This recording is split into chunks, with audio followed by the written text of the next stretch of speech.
What if Yoriichi was in Tanjiro's era, the current era in Demon Slayer? You guys wanted this from my post, so check out my posts to pick what videos I do. Now let's get right into it. We already covered what if Kokushibo, Michikatsu, Yoriichi's was in Tanjiro's era, but this time we're covering just Yoriichi. That means the Hashira and Tanjiro are overall weaker as a group. But since Yoriichi is insanely overpowered anyway, it changes everything. So here's how we're going to do this. Yoriichi already accomplished everything in his own era. Kokushibo still became a demon. That part doesn't change. Yoriichi still met Muzan, so we'll skip all that. We're starting right after Yoriichi leaves the Kamado family's house back in his timeline. A portal suddenly opens, and Yoriichi gets dropped into the current Demon Slayer era. He appears right when Tomioka, Tanjiro, and Nezuko are meeting for the first time. Nezuko has just turned into a demon, and Tanjiro is desperately defending her against Giyu. Yoriichi stands back and watches everything unfold. Later, as Tanjiro and Nezuko walk to Urokodaki to learn water breathing, Yoriichi approaches. He looks around and realizes this is the same place he had been centuries ago. But now it's snowing, and the Kamado family still lives here. He notices Tanjiro's Hanafuda earrings, the same ones he gave to Tanjiro's ancestors. With his sharp mind, Yoriichi quickly pieces it together. He has jumped forward in time, into the Tanjiro Kamado era.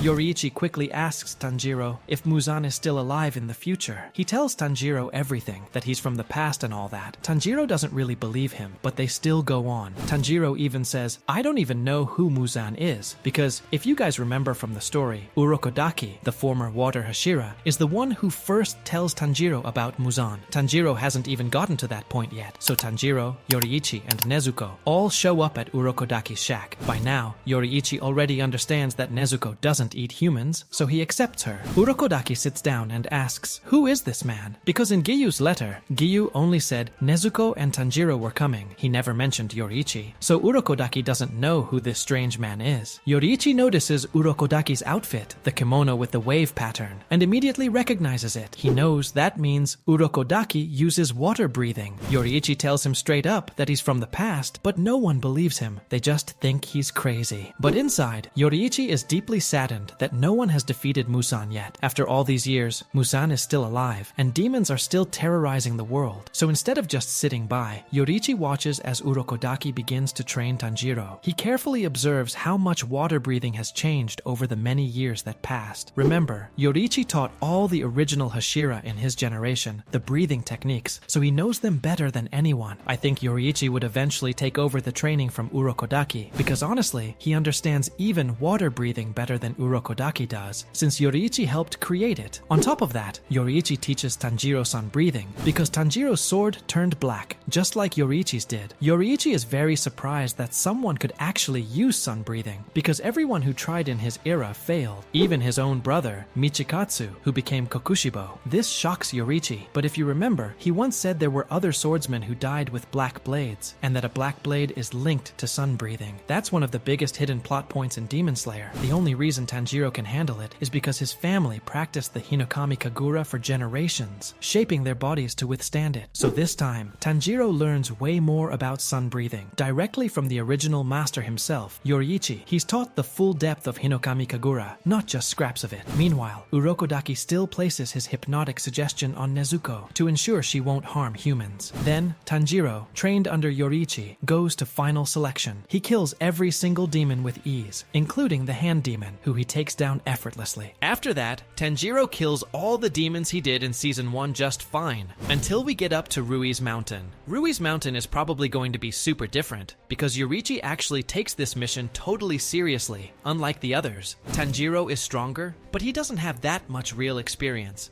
since Yoriichi usually kills most of the demons before Tanjiro even gets the chance. So once Yoriichi goes up the mountain with Tanjiro and Inosuke, he sees demon slayers being overwhelmed by the thread demons. He immediately slices through all the threads, rushes the demon controlling them, and kills it instantly. After that, he kills the father demon, and then wipes out Rui's entire family. Finally, Rui himself gets cornered by Yoriichi, and it's not even a fight. Yoriichi uses sun breathing with the demon slayer mark and slices Rui's neck neck super clean before Tanjiro or anyone else can even reach him. This whole arc turns into Yoriichi being way too overpowered for Lower Moon 5 Rui. Afterward, Giyu and Shinobu arrive, only to see that every demon has already been killed. The only thing left for Yoriichi to do is help save Zenitsu from the spider demon, which Shinobu then heals with her antidote. From there, Yoriichi, Tanjiro, and Nezuko are brought to the Hashira meeting. This time though, Yoriichi is traveling with them, and the Hashira are furious that someone like him would be protecting a demon. Sanemi especially tries to take Nezuko from Tanjiro, saying she's dangerous and will eventually try to drink human blood. Yoriichi steps in, and Sanemi challenges him, but Yoriichi easily pins Sanemi to the ground without effort until the master arrives and stops the fight. Now we get to the Muggen Train arc. Like I said in my What If Kokushibo Was in Tanjiro's Timeline video, Yoriichi really wanted to meet the Flame Hashira. In his original timeline, after his wife died, the very first Hashira he met was the Flame Hashira. So here, Yoriichi is curious to see what the new Flame Hashira, Rengoku, is like. Because of that, Yoriichi joins Rengoku on the Muggen Train. So after that, Tanjiro, Inosuke, Zenitsu, Yoriichi, and Rengoku all go on the Muggen Train arc. This time, the reason they're going is because Yoriichi wants to talk to Rengoku. But anyway, let's just skip straight to the fighting. We get Lower Moon 1, Enmu. Yoriichi and Rengoku stay behind to protect the train, while Inosuke, Zenitsu, Nezuko, and Tanjiro head to kill Enmu. After the train derails, Upper Moon 3, Akaza shows up.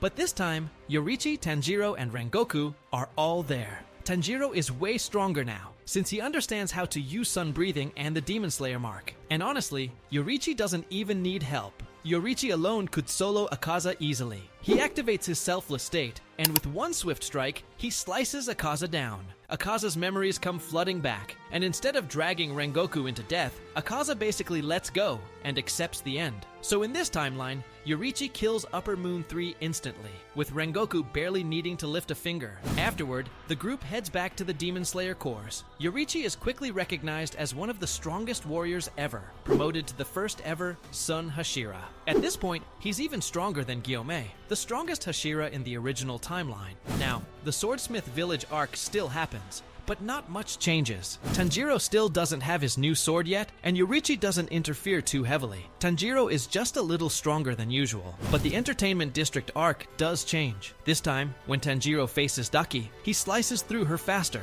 Gyutaro comes out right away, and Nezuko doesn't need to risk her life to save him. Tengen arrives quickly, and with Tanjiro already pushing Sun Breathing to new levels, they defeat Gyutaro without Tanjiro losing an arm. In this fight, Tanjiro unlocks his Demon Slayer mark, and afterward, Nezuko removes the poison from everyone, so no one dies. From here, Yoriichi begins teaching Tanjiro even more. He shows him how to use the selfless state, and explains how to master the Demon Slayer mark. By the time the Hashira training arc comes, it goes completely differently. Instead of Gyomei leading the final training, it's Yoriichi himself.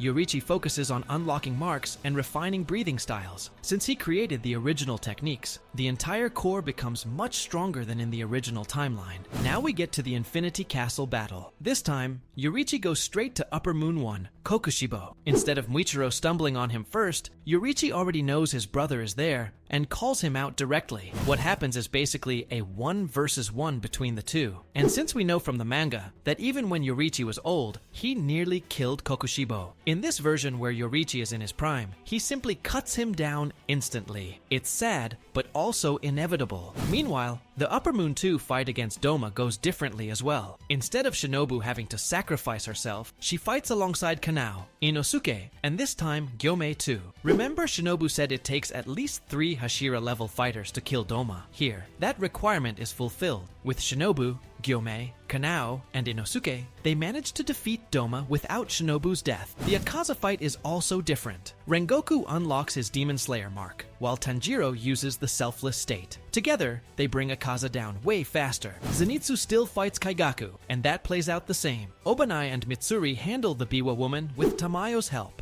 Finally, Muzan realizes Yoriichi is alive. Realistically, if Muzan saw Yoriichi, he would have fled immediately. But for the sake of the what if, we'll say Muzan stayed, because his Infinity Castle control was compromised, and he got cornered by all the Hashira. After killing the Biwa woman, Muzan has no escape left. Now it's Yoriichi, Muzan, and all the Hashira in the final showdown. But with Yoriichi in his prime, the fight isn't even close. Muzan, slowed down by the poison Tamayo injected, can't keep up. Yoriichi slices him apart and ends the battle that haunted him for centuries. That's the main outcome of this what if. Yoriichi arrives in Tanjiro's era, and everything changes. The Hashira survive, the Demon Slayer core is stronger than ever, and Muzan falls much earlier. I hope you guys enjoyed this what if. Comment down below more Demon Slayer what ifs you want me to cover, and click on this video. It's the best one for you.